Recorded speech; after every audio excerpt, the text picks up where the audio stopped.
Welcome, स्वागत है।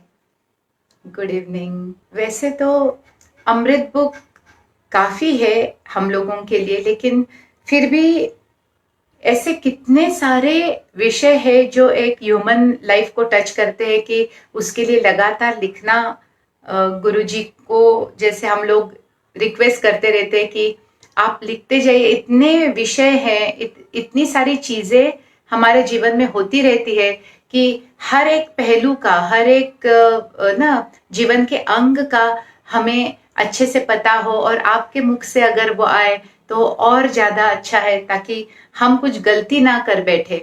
तो गुरुजी को हम ये जो voices from the world series है वो उसी विनती का नतीजा है कि ऐसे कितने सारे छोटे छोटे टॉपिक हमारे मन में उठते रहते हैं जिसके ऊपर कोई अथॉरिटी से कुछ कहे तो वो सिर्फ गुरुजी है।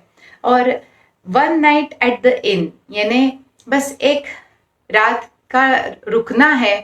तो ये चैप्टर शायद आपको लगे कि आपने अमृत में भी पढ़ा हो, लेकिन कई बार उसी विषय को अलग अलग तरह से देखना या अलग अलग शब्दों में और उदाहरण के साथ सुनना और समझना काफी अच्छा होता है। हमारी अंडरस्टैंडिंग उतनी अच्छी बढ़ती है और कहीं ना कहीं गुरुजी के शब्द जो है जो हृदय में जैसे ना लिख जाते हैं। तो जब हम मुश्किल में होते हैं, जब हम कहते हैं ना त्रस्त होते हैं, परेशान होते हैं, तब वो शब्द जैसे हमारे सामने आके हमारी आंखों के सामने आ जाते हैं और गाइड करने लगते हैं। तो ऐसे ये शब्द है जो मैंने कहा ना, गुरु की वाणी साक्षात ईश्वर की वाणी है और ये शब्द हमारे दिलो दिमाग पे ऐसे ही छाए रहे, हम कभी ना भूले, ताकि जब मुश्किलें आ जाए, जब कोई प्रॉब्लम आ जाए तो ये सारे जो उनके उपदेश है वो हमें जल्दी जल्दी याद आ जाए। So let's begin. One night at the इन यानी होटल में एक रात का ठहरना, एक रात का रुकना। बस एक रात की तो बात है, इतना भी ना उसमें क्या प्रॉब्लम हो सकता है। तो देखते हैं गुरुजी कैसे इस टॉपिक को हमारे सामने खोलते हैं। That is exactly how it should feel. बिल्कुल ऐसे ही हम सबको लगना चाहिए, महसूस होना चाहिए कि बस एक रात की तो बात है, एक रात का तो रुकना है, एक रात का तो स्टे है, उसमें क्या इतना झंझट, इतनी परेशानी, इतना ड्रामा। और that is how every single life time really is, from the innumerable ones we have already taken and ones we will take in the future. तो गुरुजी बोल रहे हैं हमारे लिए शायद एक जन्म इतने सारे सालों का होता है, लेकिन आत्मा के लिए ये बस एक रात की बात है। बस एक रात का रुकना है और वापस दूसरे बर्थ के लिए तैयार होना है। तो इस तरह से आत्मा की तरह अगर हम देखें तो ये खेल बहुत ही अलग है, और अगर एक मनुष्य की तरह देखें तो ये बहुत अलग दिखता है। इस संभ्रम के कारण, इस दुविधा के कारण हम लोग बहुत सारी परेशानियां मोल लेते हैं या फिर कहीं ना कहीं जाके हम कॉम्प्लिकेशंस खड़े कर देते हैं। तो बार बार खुद को यही बोलना है कि बस एक रात की तो बात है, बस थोड़े दिन का आना जाना है और फिर वापस बैग पैक करके हमें अपने देश वापस जाना है। तो कैसे हम रहेंगे, कैसे उस जगह पे हम रहेंगे।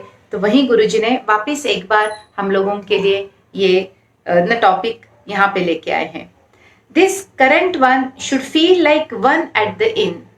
ये जो हम अभी का जीवन जी रहे हैं वो बिल्कुल उसी तरह से लेना है जैसे टेम्पररी, बस कुछ दिन के लिए हम कहीं रुकते हैं। यहाँ पे तो गुरुजी ने बोला सिर्फ एक रात के लिए रुकना है, मैं तो फिर भी बोल रही हूँ कि चलो कुछ दिन ही रुकते, क्योंकि हमारे माइंड को ये कंसेप्ट ही बहुत हिला देता है कि इतने सालों से हम पृथ्वी पे है, उसको एक रात कैसे मान ले, एक रात में इतना कुछ हो जाता है क्या। तो वो एक मूवी कोई आई थी कि इस रात की सुबह नहीं, वो सारा ड्रामा पूरा एक रात में ही चलता है। वैसे ही हमारा जीवन भी है, तो ये एक ही जीवन है, जैसे एक रात का रुकना है, लेकिन इतना लंबा ये मूवी खिंच जाता है उसी एक रात में, एक जन्म में इतना सारा ड्रामा हो सकता है।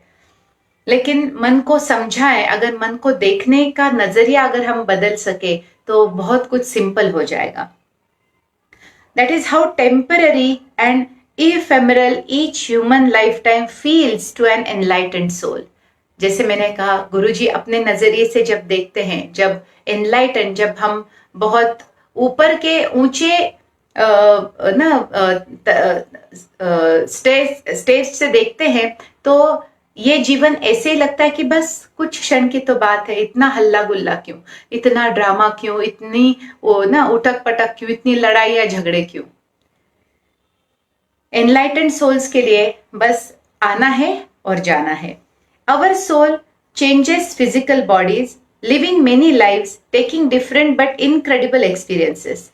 ये सोल की जर्नी इतनी पुरानी है और इतनी लंबे समय से चली आ रही है कि एक्चुअली एक जीवन काल उसके लिए कुछ भी नहीं है।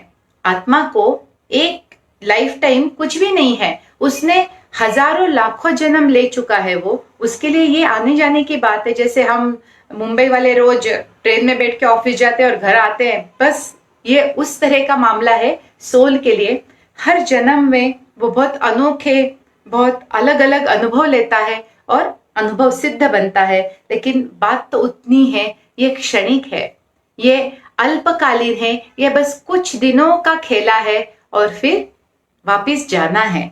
तो इतने छोटे से इस खेल को हम किस तरह से खेले, कितना सीरियसली ले और कितना उसमें कहते हैं ना दुख, कष्ट और ड्रामा उसके अंदर और पैदा करे, तो ये हमारे हाथ में है। कितनी सारे जन्म ले चुके हैं, उसमें से बस ये एक छोटा सा हिस्सा है, इतनी बड़ी जर्नी का बस एक छोटा सा पड़ाव है। We leave nothing behind for the next time and thankfully take nothing with us when we die. तो हम पिछले जन्म से कुछ लेके नहीं आते सिवाय हमारे कर्मों के हिसाब के, और हम यहाँ से कुछ लेके भी नहीं जा सकते सिवाय हमारे कर्मों से जो हम करते हैं। We leave nothing behind for the next time and thankfully take nothing with us when we die. And yet, how strong is our attachment to people, wealth, possession and power. अब जब खाली हाथ आना है, खाली हाथ जाना है, फिर भी ये समझते हैं हम लोग, ये कितनी बार दोहराते भी है, ये बस कुछ ही दिन का तो है, खाली हाथ आते हैं, बंद ना, खाली मुट्ठी लेके आते, खाली मुट्ठी से जाएंगे, बस ये यहीं पे है, यहाँ पे नहीं उतरता है, दिल में नहीं उतरता है। जब अगर ऐसा भाव है तो फिर कुछ खोने का डर क्यों, फिर कुछ पाने की इतनी ललक क्यों, इतना पॉजेसिवनेस क्यों, इतना एम्बिशन क्यों? क्योंकि बीच में मैंने कुछ एक मैसेज पढ़ा था कि आते हैं बिना कुछ लिए, जाते हैं बिना कुछ लिए, और पूरा समय उन्हीं चीजों में ज्यादा बिताते हैं जो हम लेके नहीं आ सकते, लेके नहीं जा सकते और लेके आते नहीं हैं। सारा समय बस उन्हीं चीजों से खेलने में, उन्हीं चीजों को जमा करने में, उन्हीं चीजों को महत्व देने में बिता देते हैं, जबकि हर आत्मा ये सच जानती है, क्योंकि ये पहला जन्म नहीं है हमारा, कहीं ना कहीं अंदर वो सत्य बहुत स्पष्ट है, लेकिन फिर भी हम उसको ढकेल के इस ड्रामा में बिल्कुल कूद जाते हैं और फिर डुबकियां खाते हैं, फिर भटक जाते हैं, फिर दुख मोल लेते हैं। सब कुछ जानबूझ के हम ये खेल खेलना शुरू करते हैं और देखिए क्या हाल बना देते हैं अपने जीवन का। अगर इस सत्य को जो हम सच में समझते हैं उसको थोड़ा सा हम ध्यान में रखें, अपने सामने रखें, तो हम इस ड्रामा में, इस माया में इतना उलझ नहीं जाएंगे। बस यही गुरुजी का कहना है कि कितनी अटैचमेंट हमारी अपने लोगों से, धन संपत्ति से, अपने जो कमाया है उससे और पावर से हो जाती है। Does it mean we should not enjoy the night at the inn? बिल्कुल, हमारे दिमाग के प्रश्न गुरुजी पहले ही जान लेते हैं, तो अगला सेंटेंस वही है। क्या इसका मतलब ये है कि समझो चलो इतना हर एक के पीछे नहीं दौड़ना है, इतना ना लालच, इतना लोभ नहीं रखना है, तो क्या फिर ये एंजॉय भी नहीं करना है? अगर समझो मेरा जन्म ही अच्छे खाते पीते घर में हुआ है, तो क्या मैं वो सब ना देखूं, वो सब एंजॉय ना करूं, उसको मैं नकार दूं? मैं कैसे जीऊं फिर? तो यहाँ पे गुरुजी बोलते हैं इसका मतलब ये नहीं है कि आप एंजॉय ना करें, क्योंकि अगर होटल में आए हैं, चेक इन किया है, तो उस होटल का पूरा मजा लेने का हमें हक है और वो लेना भी चाहिए, लेकिन एक होटल की तरह अपना मान के नहीं। अगर अपने मन में मालिकाना भाव जागृत हो गया, जैसे मैं मालिक हूं इसका, I own the thing, I am the owner, फिर सारा झमेला शुरू होता है। अगर आप ये सोचो कि मालिक तो वो है, लेकिन मुझे उसने दिया है, तो चलो मैं एंजॉय कर लेती हूं, तो ना उसके आने से इतना हम कहते हैं ना बहक नहीं जाएंगे, और उसके जाने से हम इतना बिखर नहीं जाएंगे। तो ये बात ध्यान रखनी है कि मालिक कौन है, और हमको ट्रस्टी बनाया गया है, हमको कुछ सुख सुविधा भगवान ने प्रोवाइड की है, तो वो लेनी है, उसका आनंद भी लेना है, लेकिन आने का गर्व न हो और जाने का दुख न हो, और बीच में एंजॉय पूरा करना है, उसमें कोई प्रॉब्लम नहीं है। तो गुरुजी बोलते हैं ऑफ कोर्स नॉट, आपको बिल्कुल खाते पीते घर में सन्यासी या ना साधु बन के निवृत्त बन के रहने की कोई जरूरत नहीं है। This in is designed for your pleasure. पृथ्वी लोक की उत्पत्ति ही किस चीज से हुई है? अगर वापिस हम अमृत का रेफरेंस ले यहाँ पे, तो जब एस्ट्रल वर्ल्ड में सारे आत्माएं हमारे जैसी, जब पृथ्वी लोग नहीं बनाता, ये सब तो लोग ऐसे ही नहीं बने धाड़ धाड़ धाड़ धाड़, जरूरत के हिसाब से क्रिएशन बढ़ता है। तो एस्ट्रल वर्ल्ड तक आके सारा क्रिएशन रुक गया था, लेकिन हमारा लोभ, हमारा मोह, हमारा कहते हैं ना जो सेंसेस को, पंचेंद्रियों को पूरा आनंद देने का जो हमारा जुनून था, वो फिर भी सेटिस्फाई नहीं हो रहा था। तो पृथ्वी की उत्पत्ति ही उसी के लिए हुई है कि हम अपने पांचों पंचेंद्रियों का भरपूर आनंद ले, फिर सुगंध ले, फिर अच्छे कपड़ों का आनंद ले, फिर नजारे अच्छे अच्छे देखे, इस दृष्टि को भी आनंद दे, और पांच पंचेंद्रियों का पूरा रस यहाँ पे हमें उपलब्ध है। तो पृथ्वी की उत्पत्ति ही उसके लिए हुई है। इनफैक्ट गुरुजी ने ये तक लिखा है कि इतना अच्छा अनुभव यहाँ पे मिलता है सेंसेस का, कि भगवान भी मनुष्य का जन्म लेके वो आनंद भोगने आते हैं। तो इतना अगर प्लेजर बनाया है भगवान ने, तो उसको भोगना तो है, उलझना नहीं है।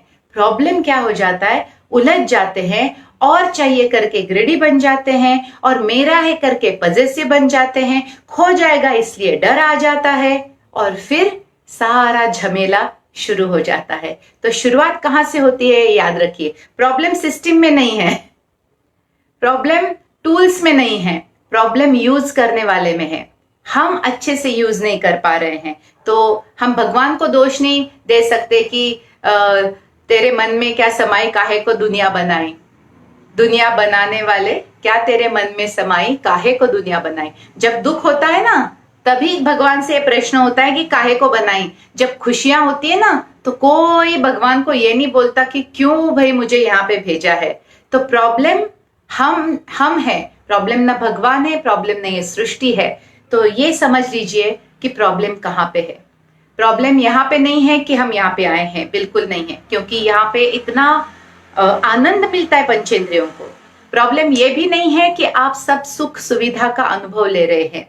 प्रॉब्लम वहां है जब आप उस सुख सुविधा में फंस के सारी गड़बड़ी करना नहीं शुरू करते, ग्रीडी नहीं बन जाते, लोभी नहीं बन जाते कि और चाहिए, खोने के डर से पजेसिव पागल नहीं बन जाते, या फिर दूसरों से छीना झपटी नहीं करने लगते। तब तक पूरा आनंद लीजिए, दिया ही इसीलिए है। भगवान तक यहाँ पे आके अगर एंजॉय करता है, तो हम लोगों को तो ऐसे ही आ गए हम लोग, तो क्यों ना एंजॉय करें। लेकिन रूल्स है, होटल के हर रूल्स होते हैं। तो देखते हैं आगे गुरुजी क्या बोलते हैं।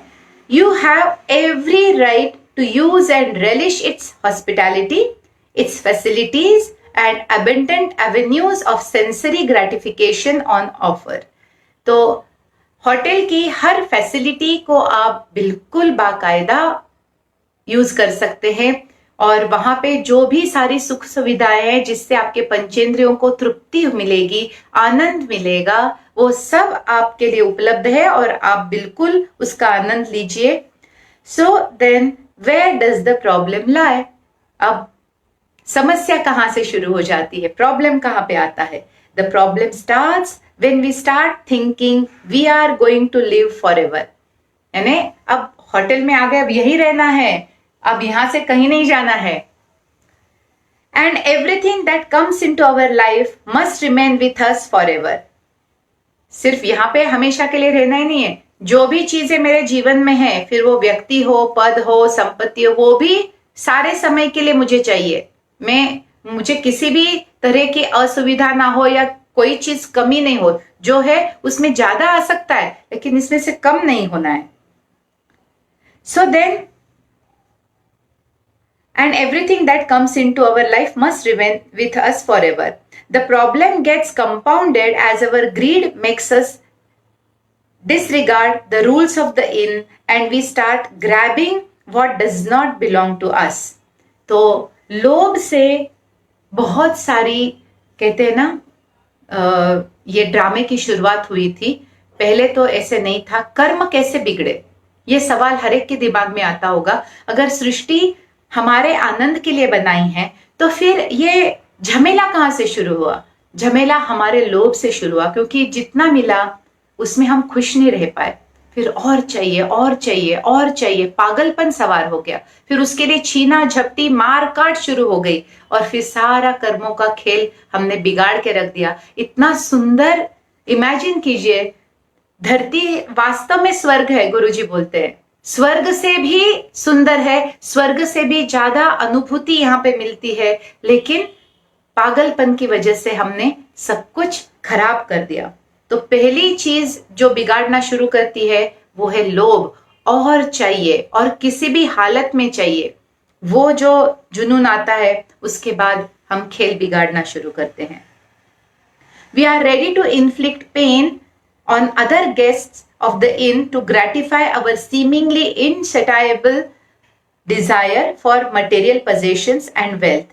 अब जो हमारे पास नहीं है हम दूसरों से छीना झपटी करना शुरू कर देते हैं। आप होटल का एक सीन सामने लेके आइए। अलग अलग तरह के कस्टमर्स आते हैं। होटल तो बहुत सुंदर है, अलग अलग तरह के कस्टमर्स आते हैं। कुछ बहुत, कहते हैं ना, बिल्कुल संभल के रहने वाले आते हैं, कुछ केयर फ्री आते हैं, कुछ बहुत शोरगुल करने वाले आते हैं, कुछ बहुत ही शांत, वो है कि नहीं भी पता नहीं चलता है। तो आप समझिए एक होटल है, उसमें इतने सारे गेस्ट आ गए हैं। हाँ, तो एक जो कहते हैं गेस्ट आए थे अपने परिवार के साथ, उन्होंने कायदे से पूरा रिजर्वेशन करके डिस्काउंट वगैरह उनको मिला था, क्योंकि उन्होंने एडवांस बुकिंग किया था। और आने के बाद शायद वो हमेशा के कस्टमर थे, उनका रिकॉर्ड बहुत अच्छा था एज ए कस्टमर की, ये बहुत अच्छा टिप देते हैं, अच्छा तरह से रख रखाव करते हैं अपने रूम का, तो उनको अपग्रेडेशन भी मिल गया। अब मैं ये उदाहरण इसलिए दे रही हूं कि कैसे हम इस खेल को कंफ्यूज कर देते हैं और हमारे जो हमें दिखता है वो सही हो ये जरूरी नहीं, क्योंकि उसके पीछे की जो हिस्ट्री है वो हमें पता नहीं रहती। जैसे पिछले जन्म के हमारे कर्म जो है वो हमें पता नहीं रहते। तो अगर इस गेस्ट के परिवार का अगर उदाहरण ले तो वो काफी सारे अपने पिछले जन्म के अच्छे कर्म लेके आए थे, इसलिए उनको बेस्ट रूम मिला उसी पैसे में। अब दूसरे महाशय आए थे, उन्होंने बुकिंग नहीं की थी, लास्ट मिनट में उनको रूम भी चाहिए, बिल्कुल अड़के बैठे थे, ऐसे कैसे इतना बड़ा होटल, लेकिन लड़ने लगे, इनको कैसे मिल गया, इनको अपग्रेडेशन कैसे मिल गया, कंपैरिजन शुरू हो गई। फिर ऐसा कैसा रूम, मुझे भी ये सुविधा चाहिए। अगर आपको दूसरे वाले की सुविधा चाहिए तो आपका बैंक बैलेंस कहाँ है? आपने पिछले जन्म से क्या कमाया था? अब यहाँ पे आके आप हल्ला गुल्ला करे तो आपको कोई एंटरटेन नहीं करने वाला। तो पिछले खाते में कुछ है तो इस जन्म में कुछ मिलेगा, लेकिन हम ये नहीं जानते, हम ये नहीं समझते। तो जेलसी, कंपैरिजन और चाहिए। तो मेरे कमरे में सब सामान है, लेकिन मैं देखती हूँ मेरे साथ में जो मेरी फ्रेंड रुकी हुई है उसके कमरे में, अरे इसके कमरे में ये एक्स्ट्रा आइटम कैसे, मैं भी तो उतनी पैसे दे रही हूँ, उसके कमरे में ये एक्स्ट्रा आइटम कैसे। अब कुछ कुछ रूम होते हैं वो बड़े होते हैं, वो डिजाइन का पार्ट होते हैं। किसी को थोड़ी सी बालकनी ज्यादा बड़ी होती है, किसी का मिरर, उसके सामने थोड़ी सी फैसिलिटीज ज्यादा होती है। नसीब की बात है, नसीब की बात है कि बुकिंग ऐसे किया, लेकिन अलॉटमेंट के वक्त दो अलग अलग कमरे मिले, उनमें थोड़ी ऊंच नीच थी। कंपैरिजन, जेलसी, ग्रीड की एक एक रात की तो बात है। कितना हल्ला गुल्ला, कितनी लड़ाइयां करेंगे, थोड़े दिन का तो रुकना है। लेकिन इससे आधे से ज्यादा समय हम क्या करने में बिताते हैं? दूसरों के जीवन को देखने में बिताते हैं और अपने जीवन से उसको कंपेयर कर करके कितनी परेशानियां मोल लेते हैं, और कितनी जलन, कितनी हेट्रेड, कितना दुख, कितना ग्रीड। दूसरों को देख के ही ग्रीड आता है। मैं आपको सिंपल उदाहरण देती हूँ ना, जब हम बचपन में एक साथ, हमारा बचपन कैसे गुजरता था, सब लोग एक ही तरह के होते थे, कोई ज्यादा गैप ही नहीं होता था, फिनेंशियल स्टेटस सबका सेम ही रहता था। तो हम इतने अच्छे माहौल में पले बढ़े हैं कि हमें कंपैरिजन तब इतना पता ही नहीं चला।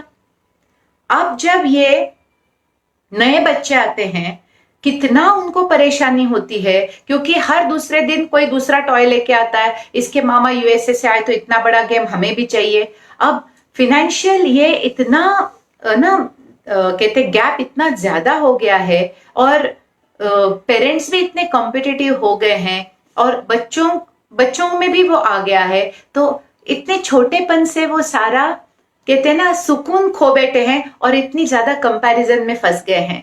और इसमें हम ये नहीं देखते हैं कि मेरे कमरे में इतना सब कुछ है ना, क्या मैं असुविधा में हूं? जी नहीं, बिल्कुल भी नहीं। हाँ, बस उसके कमरे में थोड़ी सी चीजें ज्यादा है, अब वो मुझे चुभ रही है और मेरी रात की नींद हराम हो गई है। रुकना कुछ क्षण का है, जैसे आए हैं वैसे जाना है। लेकिन कितना हम लोग हंगामा और ड्रामा ऐड कर देते हैं। सुकून से रह सकती थी, सारा फार्म घूम सकती थी, सारी सुविधाओं का आनंद ले सकती थी, नहीं, जो नहीं है उसके ऊपर नजर लगा के बैठी हूं, तो दुख झेलो। इसमें भगवान का क्या दोष, इसमें उस होटल का क्या दोष? रचना वैसे ही हुई है। अपने अपने नसीब से फर्क होगा और रहेगा भी। अगर समझदारी नहीं है तो दुख ही दुख है। मेरा तो उसूल बन गया है कि अपनी नजर सामने रखो, माइंड योर ओन बिजनेस। दूसरों के बिजनेस में ना आंखें, न नाक, कुछ भी नहीं डालना है, न पांव, न हाथ। अपना रास्ता चलो। अपने जीवन में जो कुछ मिला है उसके लिए शुक्रिया, धन्यवाद, ग्रैटिट्यूड। दूसरों से कंपेयर करेंगे तो पिछले जन्म तक जाना पड़ेगा, और पिछले जन्म में हमने क्या किया था शायद वो हम देख भी नहीं पाएंगे, क्योंकि फिर धक्का लगेगा कि ऐसे ऐसे कर्म किए हैं, इसलिए ऐसे ऐसे नजारे देखने को मिले हैं।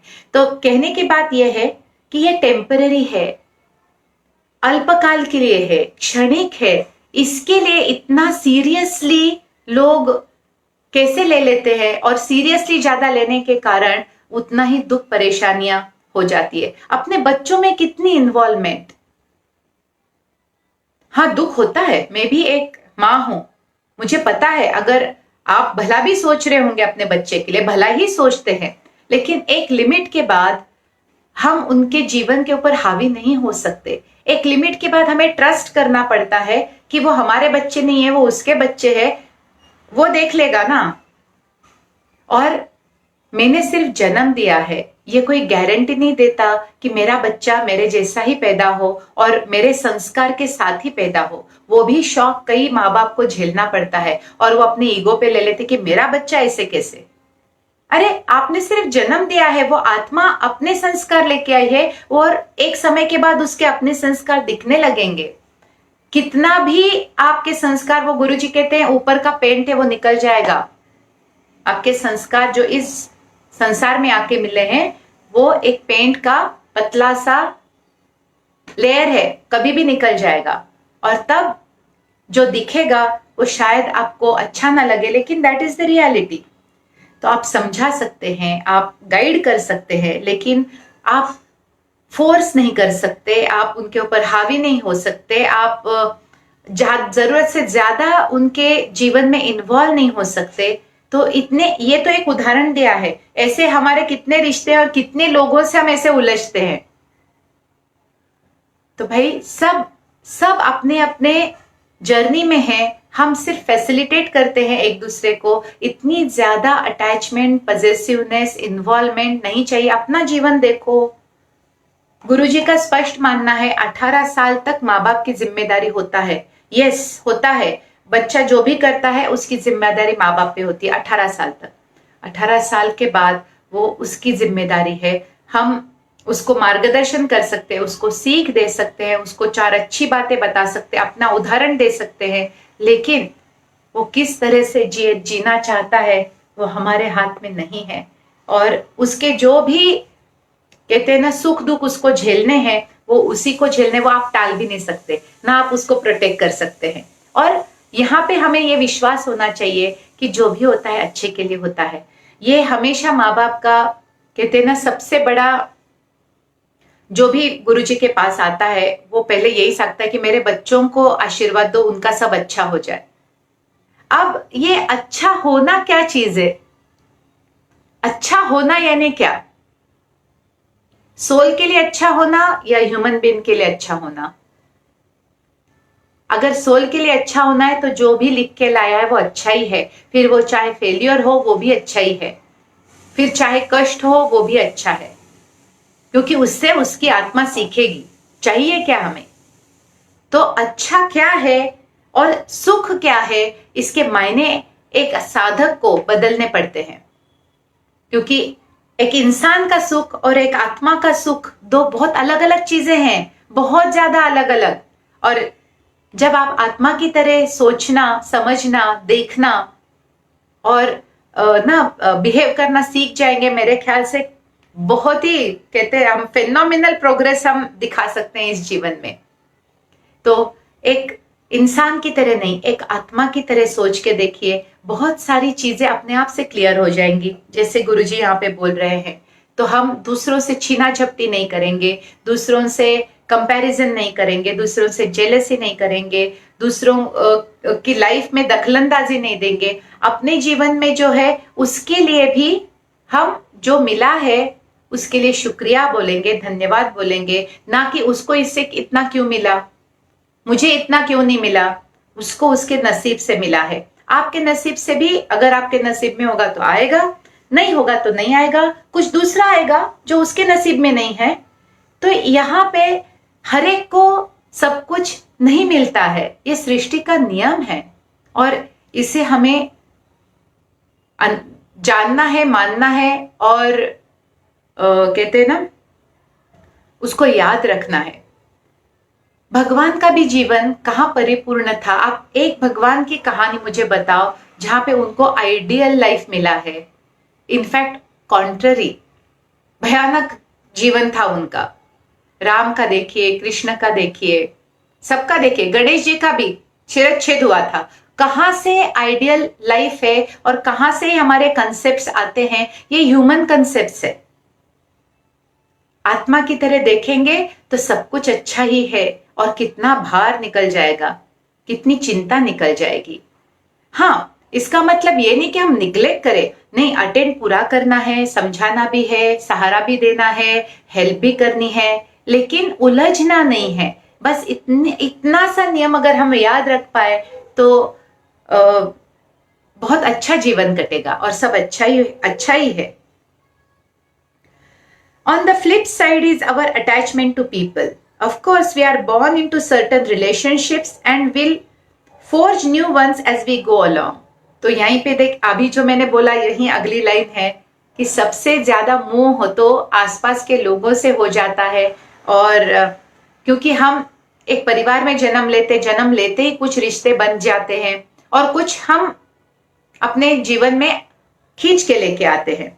But fear of losing these people brings so much misery and pain. कितना मैं आपको बता नहीं सकती, कितना डर रहता है कि इंसान को खोने का। अब जैसे मैंने कहा, ये दूसरा सत्य। पहला सत्य तो जो हम जानते हैं कि खाली हाथ आए हैं और खाली हाथ जाएंगे, ये सबको पता है।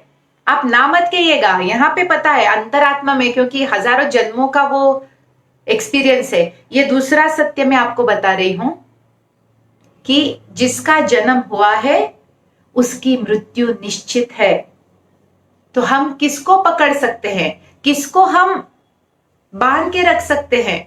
किसी को भी नहीं, वो हमारे हाथ में ही नहीं है। तो ये दूसरा सत्य जानना है और we have to respect it. सिर्फ जानना नहीं है, उसका आदर भी करना है, क्योंकि किसी ना किसी दिन किसी को तो जाना ही पड़ता है। पागलपन मैंने देखा है लोगों का कि ना किस तरह से हम अटैचमेंट में एक इंसान को जाने से रोक लेते हैं। और वहां पे हम अगर सृष्टि पे हम भगवान के भरोसा रखें तो अच्छा है। जिसको रुकना है वो कुछ भी हो जाए वो रुकेगा, जिसको नहीं रुकना है वो कुछ भी करे तो भी जाएगा। लेकिन मेडिकल इंटरवेंशन की वजह से आजकल बहुत ज्यादा हम लोग उनको लटका के रखते हैं या बहुत ज्यादा और दुख दे बैठते हैं। कभी कभी हमारी अकल ये जान नहीं पाती, may be out of guilt कि लोग क्या कहेंगे, समाज क्या कहेगा कि ना इनको पूरी तरह से ट्रीटमेंट नहीं दी। तो ये बहुत वादातीत विषय है। कब और किस वक्त इंटरवेंशन जरूरी है, कब और किस वक्त हमें सिर्फ भगवान की मर्जी को मानना है, ये बहुत अवेयरनेस और बहुत कहते हैं ना सावधानी से लेने वाला निर्णय है। तो मोह में ना रहिए, क्योंकि ये तो एक तो ये लोग हमारे है ही नहीं। जैसे मैंने कहा, मालिक कौन है हमेशा याद रखना है। और उसने कुछ दिनों का, जैसे ये इन है, यहाँ पे ये होटल है, कुछ दिनों का साथ है, बस कुछ दिनों का खेल है। फिर सबको अपनी अपनी मंजिल की तरफ आगे बढ़ना है। भले ही एक परिवार जैसा हम लगते हो अभी, लेकिन मंजिल सबकी अलग अलग है। कोई किस रास्ते में उतर जाएगा, कोई किस रास्ते में उतर जाएगा। ये ट्रेन है, कोई अंधेरे पे उतर जाएगा, कोई चर्चगेट पे तक साथ निभाएगा। और हम किसी को रोक नहीं सकते कि नहीं नहीं मुझे तुम अच्छे लगते हो, तुम नहीं, तुम्हें चर्चगेट तक ही आना है। वो बोलेगा लेकिन मुझे अंदर ही उतरना है, मेरा वहां पे काम है। लेकिन मुंह में हम ऐसे करते हैं, पकड़ के रखते हैं, ये मेरा है करते हैं। तो इस तरह से बहुत गड़बड़ी मचाते हैं और 4 दिन के खेल को इतना इतना तानते हैं कि वो फिर दुख इतना, वो वहां पे भी हम बोलते हैं कि पता नहीं कितने दिन ये दुख झेलना पड़े। अरे निर्माण तो हम ही ने किया है, और फिर अब उल्टी कंप्लेन ये भी कि अब कितने दिन दुख झेलना पड़े। Okay, but fear of losing this people brings so much misery and pain. You virtually display uncharacteristic behavior due to your attachment to people. आपको मैं बता नहीं सकती कि अटैचमेंट में कितने, कहां तक लोग पागल हो जाते हैं, यहां तक कि वो मार भी सकते हैं उस इंसान को। हमारी फिल्में तो कुछ ज्यादा ही बताती है, मेरी नहीं हुई तो तुम किसी की भी नहीं होने दूंगा, ये वाले डायलॉग। फिर जो रोड रोमियो होते हैं वो तो उनको तो ऐसे ही लगता है कि ऐसे ही करना है। फिर एसिड अटैक्स होते हैं, मर्डर्स होते हैं, एब्डक्शंस होते हैं। ये क्या है? ये पॉजेसिवनेस ही तो है। या फिर यहां तक क्योंकि इंडिया में कल्चर ऐसा है कि सब लोग एक साथ रहते शादी के बाद भी, तो जैसे बेटे की शादी होती है माँ को डर लगने लगता है कि अब मेरी हुकूमत नहीं चलेगी। ग्रेसफुली रिलीज करना नहीं आता है हमें। और वाइफ को लगता है प्रॉपर्टी इसने दूसरी की तरफ देखा तो जान निकाल दूंगी। हर एक दूसरे को प्रॉपर्टी की तरह ही देखता है। बच्चे, पति भी प्रॉपर्टी, पत्नी भी प्रॉपर्टी। जी हाँ, इतने पजेसिव हो जाते हैं पत्नी के लिए भी। मैंने ये उदाहरण देखे हैं कि उसका कौन कॉल कर रहा है, किससे बात कर रही है, इतना हंस हंस से क्यों बात कर रही थी, कौन कपड़े पहने, ऐसे क्यों पहने, कहां जा रही है, इतनी रोक टोक, इतना पजेसिवनेस। ये असल के जिंदगी के उदाहरण में बता रही हूं। तो ये है हमारी, कहते हैं ना 4 दिन की कहानी। तो ये रात इतनी लंबी चलेगी, इतनी लंबी चलेगी कि हम बोलेंगे ये रात खत्म कब हो रही है। हमारा ही ड्रामा हम कितना बढ़ा देते हैं। इतना अनकैरेक्टरिस्टिक बिहेवियर लोगों का हो जाता है, वो अपने स्वभाव के विपरीत बर्ताव कर। जो प्यार किसी को आनंद देने वाला था, वही प्यार अब इतना खतरनाक बन जाता है, इतना कहते हैं ना जानलेवा बन जाता है या सफोकेटिंग बन जाता है, क्योंकि वो प्रॉपर्टी समझने लगते हैं। यहाँ पे उसकी प्रॉपर्टी हम सब है, हमारी प्रॉपर्टी कुछ भी नहीं। 4 दिन कुछ लोग आए, रिस्पेक्ट, कोई किसी के साथ परमानेंटली पहली सांस से आखिरी सांस तक रुकने का वादा वो फिल्मों में ही अच्छा है, यहाँ पे नहीं होता। देखिए ह्यूमन इमोशन कैसा होता है कि साथ आए हैं साथ जाएंगे, ऐसे नहीं होता है, ऐसे नहीं होता है। मनुष्य का जीवन अगर मनुष्य की नजर से देखेंगे तो बहुत अलग है, और आत्मा देखेंगे तो बहुत अलग है। आत्मा की नजर से देखना बहुत मजा आएगा, इतना कहते ना हंसी छूटेगी कि कैसे बिहेवियर कर रहे हैं, कैसी बचकानी हरकतें कर रहे हैं, क्या ड्रामा खेल रहे हैं। तो अगली बार से ना थोड़ा आत्मा की तरह, स्पेशली जब दुख हो रहा हो तो आत्मा की तरह देखने की कोशिश करना। दुख तो निकल ही जाएगा, उल्टे से हंसी आएगी कि ओ शिट फंस गई ड्रामा में, बाहर आ जा भी। हाँ, तो प्रॉब्लम ये है because you think you own them, क्योंकि प्रॉब्लम की जड़ ये है कि आपको लगता है कि उसके मालिक हो। जी नहीं, यहाँ पे सबका मालिक एक ही है, हम मालिक नहीं है। हमने क्या बनाया है, मैंने क्या बनाया है जिसके ऊपर मैं अपना हक, बच्चा भी मैंने नहीं बनाया, वो उसकी कृपा है कि वो बनता है, बना कोई नहीं सकता। मैंने जीन दिया है, आत्मा मैंने नहीं बनाई। एक बहुत सुंदर पोयम मेरी एक फ्रेंड है संजीवनी ने, उसने कुछ दिन पहले पोस्ट की थी। मैं इस ग्रुप पे surrender and understand God's play, तो कुछ लाइनें मैं उसकी बताती हूँ हिंदी में। खूबसूरत गुलाब की कली है, अगर मैं उसे खोलने की कोशिश करूं तो पूरी कहते ना खराब हो जाती है, मैं खोल नहीं पाती हूं, क्योंकि वो भगवान का डिजाइन है, वो मुझे समझ में नहीं आता है। मैं उसे जबरदस्ती खोलने की कोशिश करूंगी तो उसको नुकसान को भगवान कैसे खिला देता है, क्योंकि वो उसका डिजाइन है, डिजाइन नहीं है। उसी तरह ये जीवन उसका डिजाइन है, मेरा डिजाइन नहीं है। जरूर पोस्ट करूंगी, आप उसको पढ़ना, फिर सरेंडर कैसे करना है वो आएगा। ये दुनिया उसका डिजाइन है, यहाँ का हर एक चीज उसका डिजाइन है, आप उसका डिजाइन हो, आपका जीवन उसका डिजाइन है। तो अगर आप अपनी मर्जी से उसको कोशिश करोगे तो क्या हश्र होगा, उस कली की तरह होगा जो खराब हो जाएगी, उसकी नाजुक पंखुड़ियां टूट फूट जाएंगी। उसको काम करने दो, उसको आपके अंदर से गाइडेंस, आप उसके गाइडेंस से काम करने दो। ये भगवान की योजना है, आप भी भगवान की योजना हो, तो उसको ऑपरेट करने दो, सब अच्छा ही होगा। छोटी बुद्धि लगा लगा के पूरे जीवन को खराब कर देते और दोष उसके माथे मढ़ते हैं कि भगवान की मर्जी इसलिए मेरे जीवन में दुख आया। जैसे भगवान है भी हटा देनी चाहिए, जी नहीं, ये भगवान की मर्जी नहीं है कि आपके जीवन में दुख आए। आपने कुछ गलतियां की है, इसलिए आपके ही आत्मा ने वो लेसन सीखने के लिए उस दुख को बुलाया है।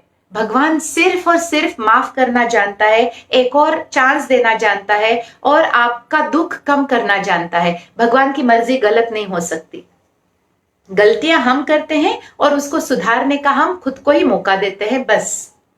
तो याद रखिए, ये भगवान की योजना है, उसको अपनी मानवी बुद्धि से समझने की और सुलझाने की कोशिश ना करे, वो खराब हो जाएगा। ओके, सो आगे, your grid and attachment does not go unnoticed. भगवान, जैसे होटल में सीसीटीवी लगे होते हैं, आपको पता नहीं आपने कब धीरे से कुछ उठा लिया, पॉकेट में डाल दिया, या आपके हाथ से कुछ टूट गया और आपने दिखाया कि जैसे मैंने कुछ किया ही नहीं है, या फिर ना किसी के रूम में से आपने कुछ उठा लिया, सामान इधर उधर कर लिया, सीसीटीवी देख रहा है। उसी तरह इस जीवन को जीते जीते आप जो भी कांड करते हो वो पूरा रिकॉर्ड हो जाता है। और कौन करता है? आपकी आत्मा ही, आपकी आत्मा ही भगवान का सबसे बड़ा स्वरूप है। तो अंदर ही सीसीटीवी से सब देख रहा है क्या कर रहे हैं, और सबका रिकॉर्डिंग हो रहा है। तो जब आप इस तरह का बर्ताव करते हो इस जग में, तो सब कुछ रिकॉर्ड हो रहा है, इसका ध्यान रखना। सब कुछ कोई ना कोई देख रहा है, आपकी आत्मा ही, दूसरा नहीं। So, the innkeeper maintains meticulous record of all transgressions. तो ये जिसका ये खेल है, भगवान का जो खेल है, वो यहाँ पे जो भी गंदगी मचा रहा है, जो भी कुछ गदर कर रहा है, सबका वो लिख रहा है शांति से। सीसीटीवी से वो देख सकता है किसने क्या किया है, सबके खाते में वो जमा कर रहा है। बिल आने की देर है, अभी बिल नहीं दिया ना, तो आपके रूम के नाम से वो सब जमा हो रहा है। That includes all that you have snatched and stolen and all the other guests you have caused intentional hurt or pain for whatever reason. तो यहाँ पे क्या क्या रिकॉर्ड हो रहा है?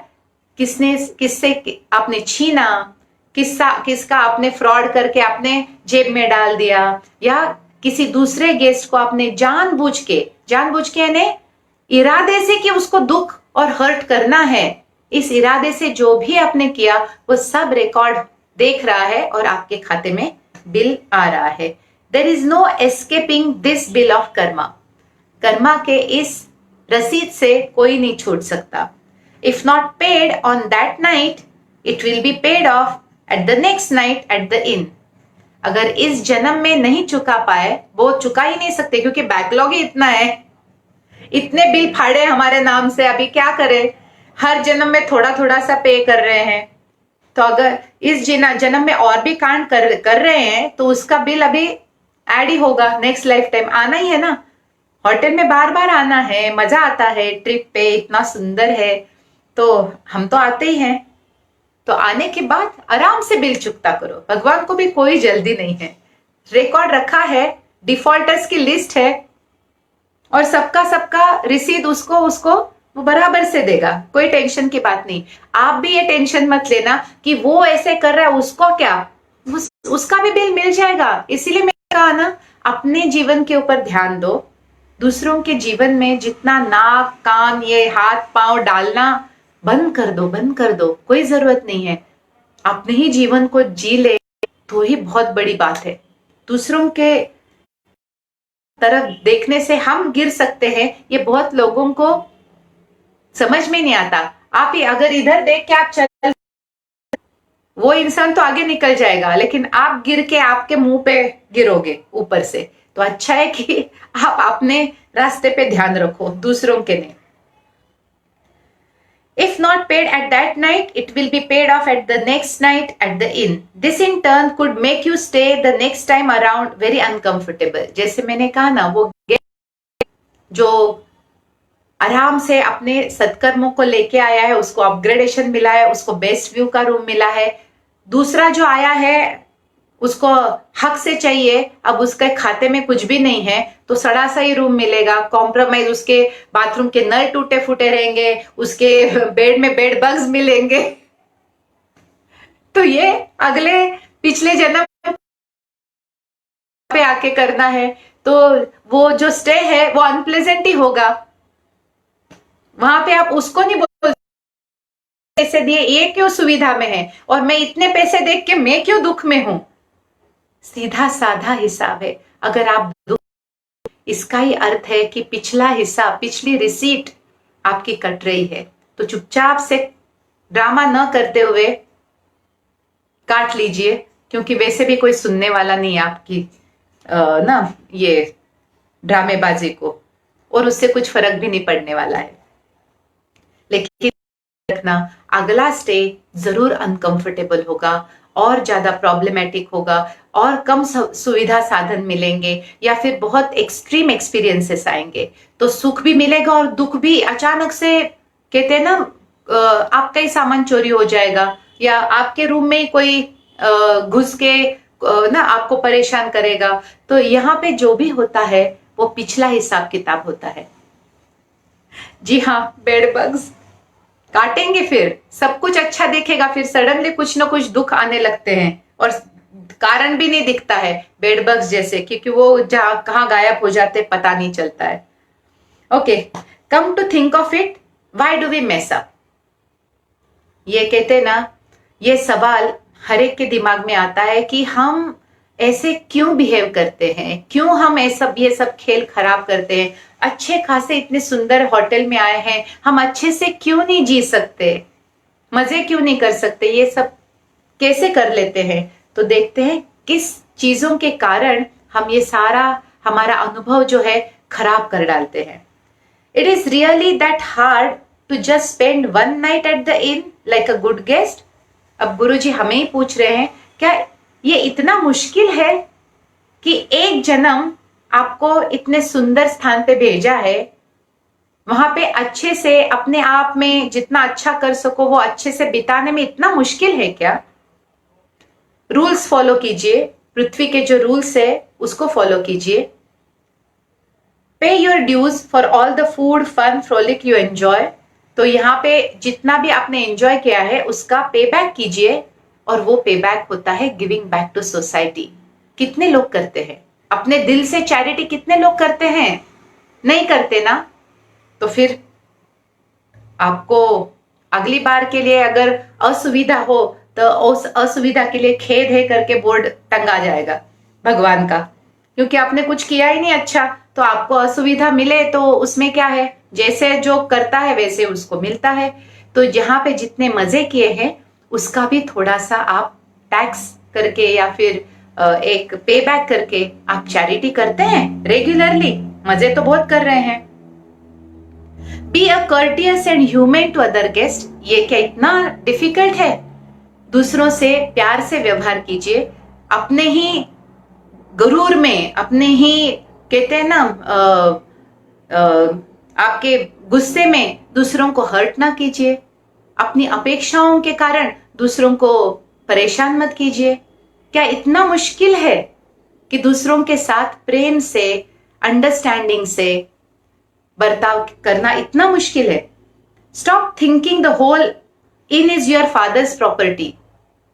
ये उन फिल्दी रिच लोगों के लिए है जिनको लगता है पैसे फेंक के कुछ भी कर सकते हैं। उनके बाप की जायदाद नहीं है पृथ्वी, और भारी हर्जाना देना पड़ेगा अगर कुछ भी नुकसान कर रहे हैं पैसे के जोर पे,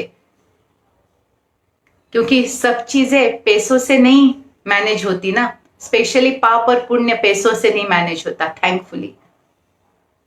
just because you paid for one room for one night, आपके एक जन्म के लिए आपने यहाँ पे एंट्री ली, इसलिए पूरी पृथ्वी किसी के बाप की जायदाद नहीं बन जाती कि वो चाहे जैसा इसका स्वार्थ के लिए उपयोग करे। सबके खाते में अपना इतना हिसाब रखना जारी है और सबकी रसीदें कटेंगी, और अगले टाइम के लिए सबके अनुभव भी कहीं ना कहीं फिक्स हो रहे हैं। तो कितना सीधा साधा सिंपल मामला है, उसको बिगाड़िएगा नहीं, अपने आप से काम रखिए। आनंद दे सकते हैं तो दीजिए दूसरों को, कम से कम परेशान तो ना कीजिए। अपने गुरूर में, अपने ईगो में, अपने जैसे मुझे सब पता है इस भाव में दूसरों को नीचा दिखाना, दूसरों को परेशान प्रॉपर्टी समझना तो बिल्कुल ही छोड़ दीजिए। और उनके जीवन में जो होना है वो होना ही है। आपसे जितना हेल्प करना पॉसिबल है उतना कीजिए, नहीं तो उनको उनके हाल पे छोड़ दीजिए। सब कुछ यहाँ पे तर जाते हैं, सब अपने आप से सीख जाते हैं। हमारे को परेशान ना कीजिए, ताने ना कसे, अपने शब्दों से किसी को घायल ना करे। प्यार से कुछ अगर दे सकते हैं तो दीजिए, अप्रिशिएट कीजिए लोगों। अब मेरे पास क्या कम है इसकी कंप्लेंट लेके ना बैठिए, क्योंकि जो भी मिलना है आपके कष्ट से, अगर आप उसको प्राप्त कर सकते हो मेहनत से, तो आपको मिल जाएगा और समाधान। Okay, thank you so much. Live with containment, happiness, pleasant and forgiving nature. बाकी तो बहुत सारे गेस्ट मचाने वाले होंगे आपके आसपास, लेकिन आपको परेशान होने की जरूरत नहीं है। आपको संभाली रखिए। Thank you so much. Have a pleasant stay.